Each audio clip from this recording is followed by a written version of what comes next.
आज हम MJY 004 का टॉपिक लग्न साधन करेंगे। पिछली वीडियो में हमने पलभा, चरखंड और उदयमान निकालना सीखा। हम अब पलभा, चरखंड और उदयमान द्वारा लग्न साधन करेंगे। ये हमने एक उदाहरण लिया है जिसमें माना कि जातक का जन्म 15/11/21 को 11 बजे सुबह करनाल में हुआ है। उसका हमें लगन साधन करना है। करनाल का अक्षांश ये पिछली वीडियो हमने बना रखी है। अक्षांश को लेके हमने पलभा, चरखंड और स्वदेशीय उदयमान करनाल का वो निकाला था लंकोदयमान की सहायता से। तो यहाँ पे करनाल अक्षांश है हमारा 29 डिग्री 40 कला। अयनांश है 24 डिग्री 9 कला और 43 विकला। ईस्ट काल है हमारा 10 घटी 33 पल और 30 विपल। सूर्योदय हमारा है सुबह 6:46 और 36 सेकंड। सूर्यास्त है हमारा 17 शाम को, यानी कि शाम के 5:26 और 50 सेकंड। सूर्य स्पष्ट की वैल्यू है हमारी 6 राशि 28 अंश 40 कला और 37 विकला। तो इस तरह से सूर्योदय माइनस सूर्यास्त करके हमारा दिनमान हो गया 10 घंटे 40 मिनट और 14 हमारा सेकंड। सूर्यास्त में से सूर्योदय जब माइनस कर देते तो हमारे दिनमान की वैल्यू आ जाती है। तो इसका साधन करने के लिए सबसे पहले हमें सायन सूर्य निकालना पड़ेगा। उसके लिए हम क्या करेंगे, सूर्य स्पष्ट में से अयनांश की वैल्यू, सूर्य स्पष्ट में अयनांश की वैल्यू हम प्लस कर देंगे। तो सूर्य स्पष्ट है हमारा 6 राशि 28 अंश 40 कला और 37 विकला। इसमें हमने अयनांश को जोड़ा, तो अयनांश को जोड़ा तो हमारा आया ये 6 राशि 52 अंश 49 कला और 80 विकला। अब क्योंकि विकला हमारी 60 से ज़्यादा नहीं हो सकती, तो ये आ गया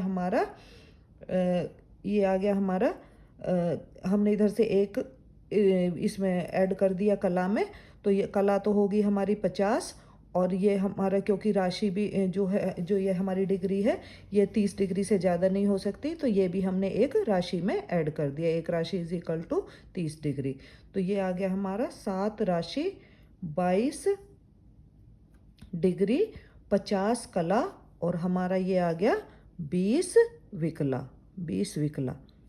अब यहाँ पे 7 नंबर है, 7 नंबर होता है हमारा तुला राशि का। अब 7 राशियाँ हमारी भुग चुकी हैं, तो जो हमारा सायन सूर्य है वो 8वीं राशि यानी कि वृश्चिक राशि का है। 8वीं राशि यानी वृश्चिक राशि का है, क्योंकि 7 तो हमारी पूरी हो चुकी है, उससे आगे की ये वैल्यू है।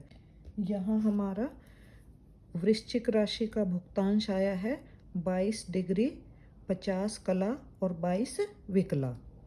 अब वृश्चिक राशि का भोग्यांश निकालने के लिए हम भुक्तांश को एक राशि अर्थात 30 डिग्री में से घटाएंगे। एक राशि यानी कि 30 डिग्री 0 कला और 0 ही विकला। इसमें से भुक्तांश जो हमारा वृश्चिक राशि का था उसको माइनस करेंगे। 22 डिग्री 50 कला और हमारा 20 विकला। तो इधर 0 में से 20 नहीं जाएगा, तो इधर से हम एक कला यानी कि 60 विकला कैरी हो जाएंगी। तो 60 में से 20 माइनस हुआ, हमारा आ जाएगा 40। फिर यहाँ पे 59 रह जाएंगी, तो 59 में से 50 माइनस हुआ 9 और इधर से एक डिग्री इधर चली जाएगी, तो यहाँ पे 29 में से 22 माइनस हुआ 7। तो ये आ जाएगा हमारा सूर्य का वृश्चिक राशि का भोग्यांश। क्योंकि यहाँ भोग्यांश हमारा वृश्चिक राशि का है, तो जो ये हमारा भोग्यांश था इसको हम करनाल का वृश्चिक राशि का उदयमान है हमारा 354 से गुणा करेंगे और इसको फिर हम 60 से भाग करेंगे।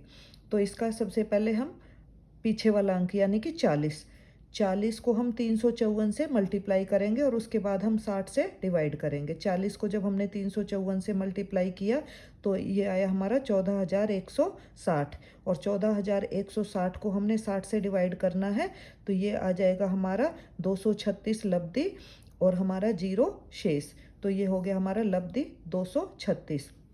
अब द्वितीयांक यानी कि 9 कला, 9 को हमने 354 से मल्टीप्लाई करना है और पूर्व लब्धि जो पिछली वाली आई थी उसको इसमें ऐड करेंगे और उसके बाद हम इसको 60 से डिवाइड करेंगे। तो 9 को 354 से मल्टीप्लाई करके आएगा 3186। इसमें पूर्व लब्धि 236 प्लस करेंगे और उसको फिर हम 60 से डिवाइड करेंगे, यानी कि हम 3422 को 60 से डिवाइड करेंगे।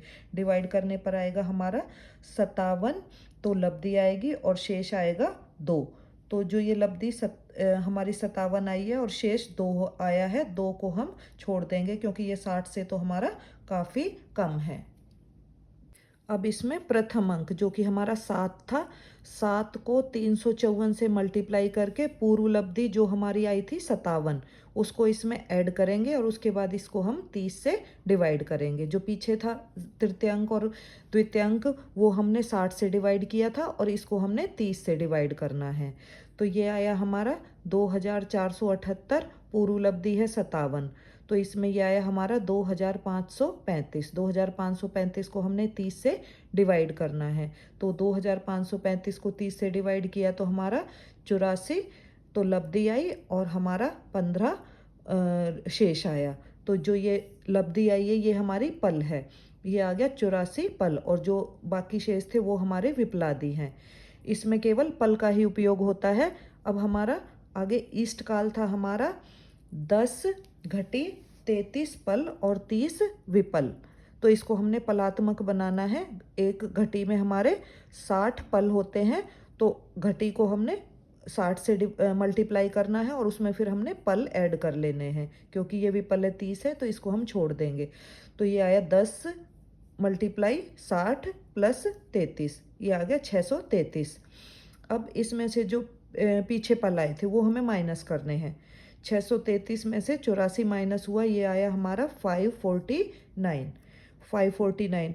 अब इसमें से वृश्चिक से आगे की राशियों का उदयमान हम माइनस करेंगे। वृश्चिक से आगे हमारी अगली राशि है धनु, तो 549 में से हमने धनु का उदयमान माइनस किया, तो ये हो गया हमारा। इसमें शेष आया 197, तो क्योंकि ये उदयमान इसमें से घट गया है पूरा, तो ये धनु हमारी हो जाएगी शुद्ध राशि।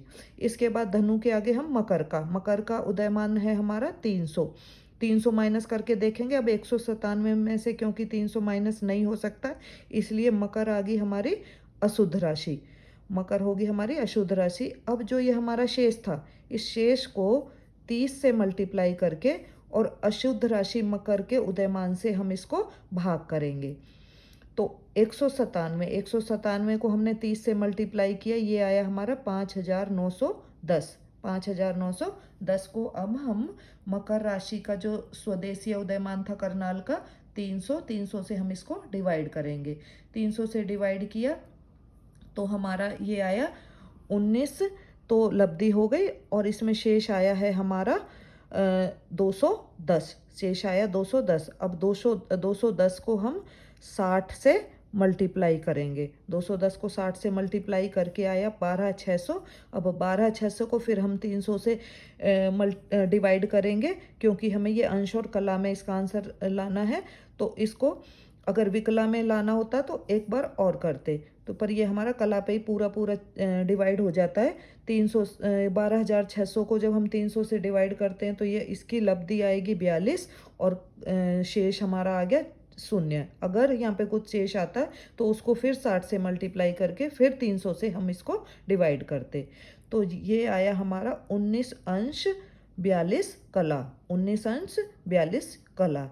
अब यहाँ पे धनु राशि तो हमारी पूरी घट गई थी, और तो इसलिए लग्न के स्थान पर तो आ जाएगा हमारा धनु राशि का अंक 9। लग्न के स्थान पर आ जाएगा धनु राशि का अंक 9।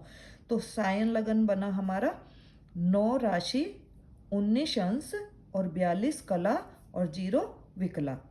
इसमें से हम जो हमारा अयनांश घटाएंगे स्पष्ट लग्न निकालने के लिए। तो अयनांश था हमारा 24 डिग्री 9 कला और 43 विकला। तो अब इसमें से ये माइनस किया तो हमारा आएगा 8 राशि 25 अंश 32 कला और 17 विकला। तो ये हमारा लग्न स्पष्ट हो गया। ये जो हमारा लग्न है ये हमारा धनु राशि का है। इसके बाद हम इसका जन्मांक चक्र का निर्माण करेंगे, क्योंकि लग्न स्पष्ट हुआ है हमारा धनु राशि का। तो उसका जो अंक है हम पहले उसमें भाव में रख देंगे। उसके बाद हम इसको, क्योंकि उसका अंक है 9, फिर 9, 10, 11, 12, 1, 2, 3, 4, 5, 6 और ये आ गया हमारा 7। इसकी 7 और 8। तो अब यहाँ पे हमें पता था कि सूर्य स्पष्ट था हमारा 6 राशि, 28 अंश, 40 कला और 37 विकला। तो सूर्य हमारा तुला राशि के अंक, अब तुला राशि का अंक कहाँ है हमारा? 11वें भाव में। तो यहाँ पे सूर्य हमारा 11वें भाव में ही होगा। तो उसके बाद इसी प्रकार सभी ग्रहों को समझना चाहिए और हमें जन्म कुंडली का निर्माण करना चाहिए। धन्यवाद।